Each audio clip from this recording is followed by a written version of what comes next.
نحمده ونصلي على رسوله الكريم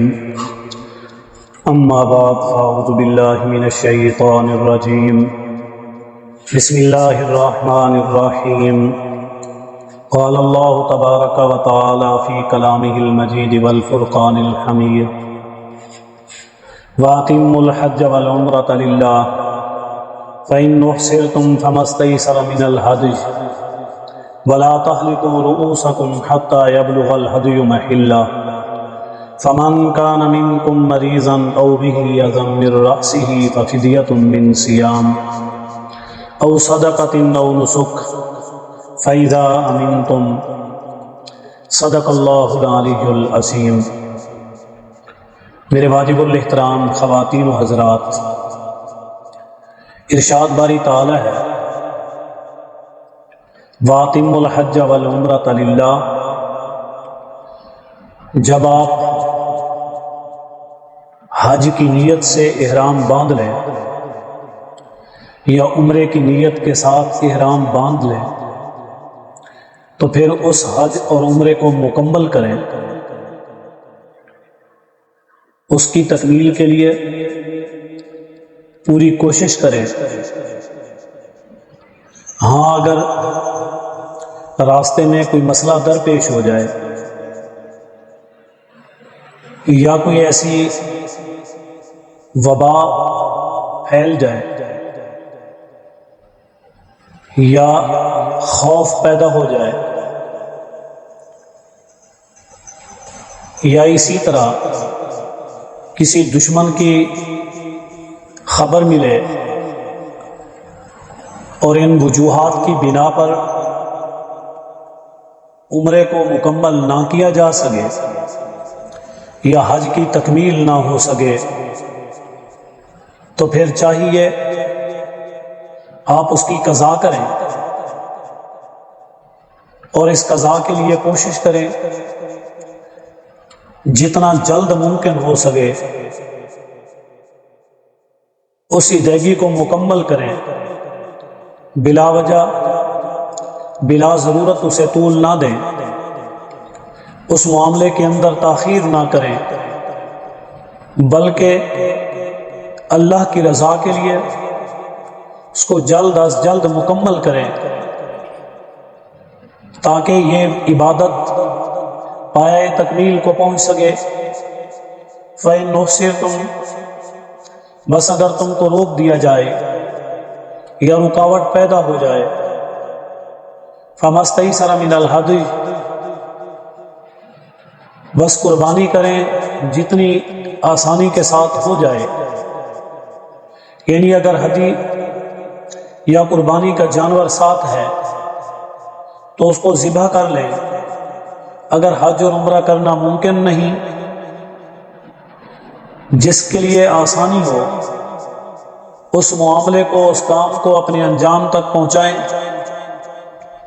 وَلَا تَحْلِقُوا رُؤُوسَكُمْ، اور یہ مسئلہ بھی یاد رکھیں کہ یہ قربانی اس وقت تک نہ کریں جب تک آسانی اور سہولت نہ ہو۔ جب یہ معاملہ بخوشی بآسان انداز سے انجام کو پہنچے پھر آپ اپنے سروں کے بالوں کو ٹینڈ کریں، پھر حلق کروائیں، بال کٹوائیں، جیسا کہ مردوں کے لیے اور عورتوں کے لیے حکم دیا گیا ہے کہ وہ اپنے سر کے بالوں کو کٹوائیں۔ مردوں کے لیے زیادہ بال کٹوانا اور خواتین کے لیے تھوڑے بال کٹوانا جیسا کہ شریعت نے حکم دیا، آپ اس حکم کی تکمیل کریں۔ جب یہ حکم مکمل ہو جائے پھر آپ قربانی کریں، حتیٰ یبلغ الہدی محلہ، یہاں تک کہ وہ ہدی، وہ قربانی کا جانور جو آپ عمرے کے بعد، حج کے بعد اللہ کی راہ میں دینے کا ارادہ رکھتے تھے، یہ جب اپنی جگہ کو پہنچ جائے، اپنے محل کو پہنچ جائے، اگر حج اور عمرہ مکمل کیا، پورا کر لیا، پھر وہاں پر یہ کام سر انجام دیں گے۔ اگر نہیں کر سکے، جہاں پر رکاوٹ پیدا ہو گئی، جہاں پر مسئلہ کھڑا ہو گیا، تو پھر آپ اس جانور کو ذبح کریں اور اپنے سر کے بال کٹوائیں۔ فرمایا فمن کان منکم مریضا، بس اگر کوئی شخص تم میں سے مریض ہو یا اس کے سر میں کوئی تکلیف، مصیبت، پریشانی ہو، سر میں کوئی ایذا پہنچ جائے، کوئی ایسا مسئلہ، ایسا معاملہ پیش آ جائے، تو اس کے لیے ففدیۃ من صیام،